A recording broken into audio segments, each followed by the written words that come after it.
नमस्कार दोस्तों, क्या आपके नींबू के पौधे पर फूल नहीं आते हैं या फूल आते हैं तो फल में कन्वर्ट नहीं हो पाते हैं या फल में कन्वर्ट हो जाते हैं तो उनका साइज नहीं बढ़ता है या साइज बढ़ता है तो भी झड़ जाता है।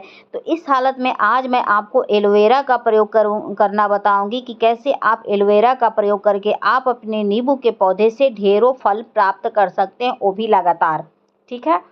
अगर आपके नींबू के पौधे पर फूल आ रहे हैं और झड़ जा रहे हैं तो उसका कारण भी मैं बताऊंगी। ठीक है। तो चलिए इस पौधे की केयर कैसे करनी है वो बता दें, उसके बाद हम खाद देना बताएंगे दोस्तों। तो सबसे पहले बता दें दोस्तों कि आपका जो नींबू का पौधा होता है उसे 8 से 9 घंटे की धूप दिखाइएगा। 8 से 9 घंटे का धूप दिखता है पौधा तो पौधा स्वस्थ रहता है, पौधे पर ढेरों फूल आते हैं और जो भी फूल आते हैं वह फल में कन्वर्ट होकर रहते हैं। अगर आप इसे 8 से 9 घंटे की धूप नहीं दिखाते हैं तो अगर इस पे फूल आ भी जाते हैं तो फल में कन्वर्ट नहीं हो पाएंगे, वह फूल झड़ जाएंगे। ठीक है। तो धूप का लगना बहुत ज़रूरी है।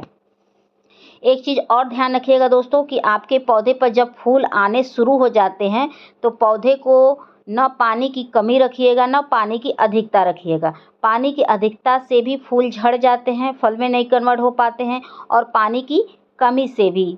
ठीक है। तो पानी की अधिकता से भी और कमी से भी, कमी रहेगा तो भी झड़ जाएंगे, अधिक रहेगा तो भी झड़ जाएंगे। ठीक है।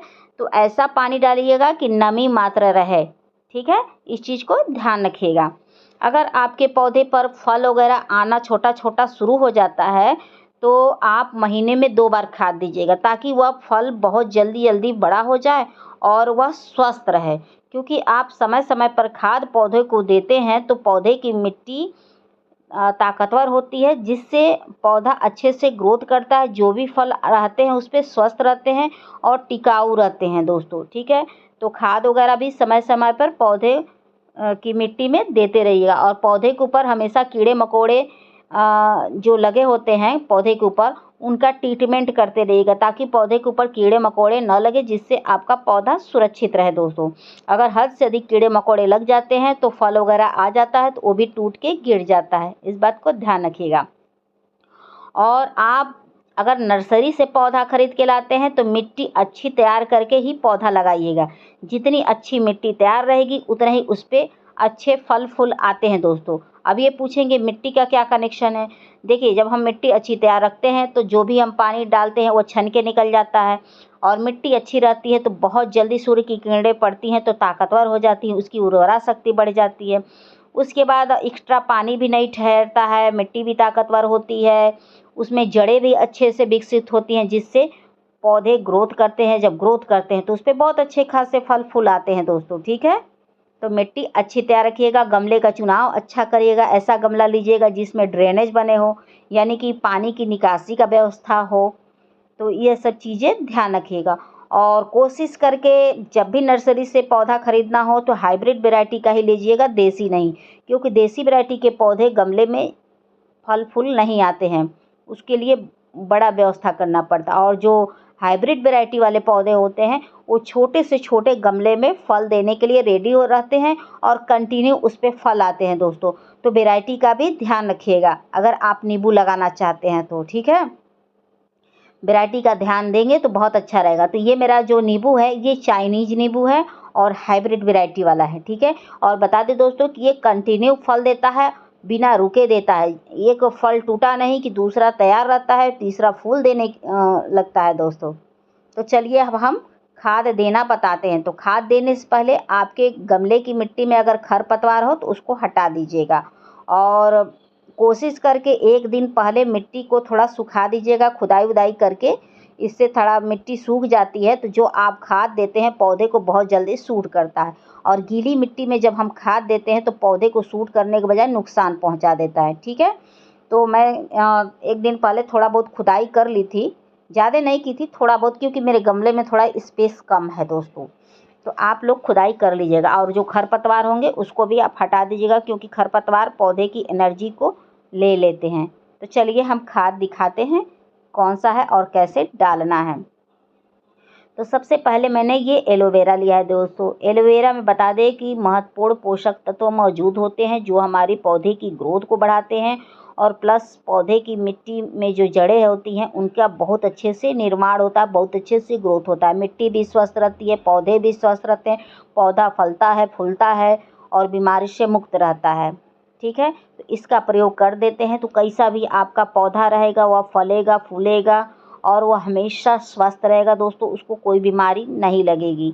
यह एक रूटीन हार्मोन्स का भी काम करता है और पौधों को पोषक तत्व भी प्राप्त हो जाता है। तो इसको आप डालने के लिए 1 दिन पहले या 2 दिन पहले छोटा छोटा कट करके पानी में भिगो लीजिएगा। भिगोने के बाद इसको आप पौधे में डाल सकते हैं। चाहे तो आप इसका प्रयोग महीने में 4 से 5 बार भी करेंगे तो कोई इसका साइड इफ़ेक्ट नहीं है। बहुत ही अच्छा होता है, पौधों को हेल्दी रखता है, फलों का साइज बढ़ाता है दोस्तों। उसके बाद मैंने ये नीम खली लिया है दोस्तों। नीम खली डालने से ये होता है कि मिट्टी के अंदर कोई ऐसे कीड़े मकोड़े लगे हैं तो वह दूर हो जाते हैं। ये पौधों की जड़ों को सुरक्षा प्रदान करता है, क्योंकि जब हद से अधिक कीड़े मकोड़े लग जाते हैं तो जड़ों को खाते हैं, खोखला करते हैं, जिससे हमारे पौधे बहुत तेज़ी से बीमार हो जाते हैं दोस्तों।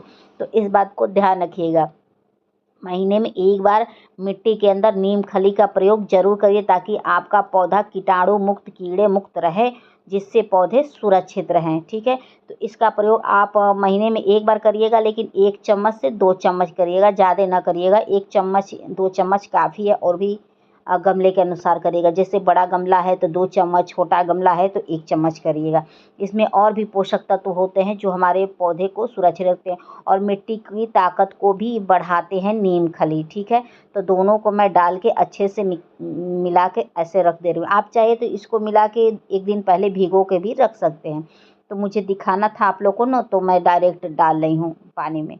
उसके बाद मैंने ये प्याज के छिलके लिए हैं, इसमें आलू के भी छिलके हैं दोस्तों। बता दें कि इसका प्रयोग करने से पौधों को भरपूर मात्रा में पोटास मिलता है। पोटास समझिए कि पौधों के लिए बहुत ही अच्छा होता है। अगर आपका पौधा फूल नहीं दे रहा है या फूल आ रहे हैं तो फल में कन्वर्ट नहीं हो रहे हैं, या फलों की संख्या कम है, फूलों की संख्या कम है, पौधा ग्रोथ नहीं कर रहा है, तो उस हालत में आप प्याज और आलू का छिलकों का पानी डाल के देखिए आपका पौधा कितना तेज़ी से ग्रोथ करेगा और कितना ज़्यादा पौधे पे फल और फूल आएंगे दोस्तों। जो भी फूल आएंगे वह फल में कन्वर्ट हो के रहेंगे। ये बहुत ही हेल्दी लिक्विड है और बिल्कुल फ्री का है। तो आप लोग तो फेंक देते हैं, तो फेंकने की गलती ना करिएगा। आप चाहे तो इसको मिट्टी में भी दबा सकते हैं, लेकिन मैं लिक्विड ही ज़्यादातर बना के डालती हूँ।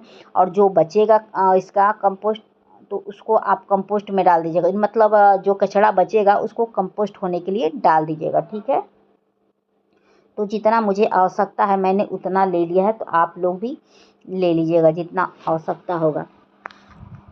उसके बाद मैं डायरेक्ट ऐसे डाल दे रही हूँ, तो आप लोग भी डायरेक्ट ऐसे डाल दीजिएगा, कोई दिक्कत नहीं है। आप लोग चाहें तो इसका प्रयोग किसी भी पौधे में कर सकते हैं, चाहे वह फल फूल सब्जी, इंडोर आउटडोर कोई भी पौधा हो। लग रहा है कि वह स्वस्थ नहीं है, बीमारी से ग्रसित हो गया है, ग्रोथ बिल्कुल नहीं हो रही, तो उस हालत में आप डाल के देखिए, बहुत अच्छा रिजल्ट मिलेगा दोस्तों। ठीक है, और एक चीज़ और बता दें कि आप चाहें तो इसको 4-5 दिन पहले भिगो के रखेंगे तो और अच्छा इसका रिज़ल्ट आप लोग को मिलेगा। तो आप लोग को मेरी वीडियो पसंद आएगी तो please like, subscribe, comment and share ज़रूर करिएगा। आशा करती हूँ कि आप लोग को मेरी वीडियो पसंद आई होगी।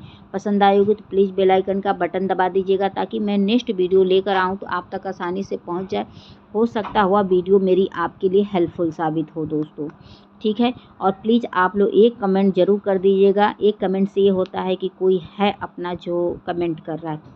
ठीक है दोस्तों, तो फिर मिलते हैं नेक्स्ट वीडियो में नेक्स्ट टॉपिक के साथ। Thank you for watching. Bye bye, take care, शुभ रात्रि।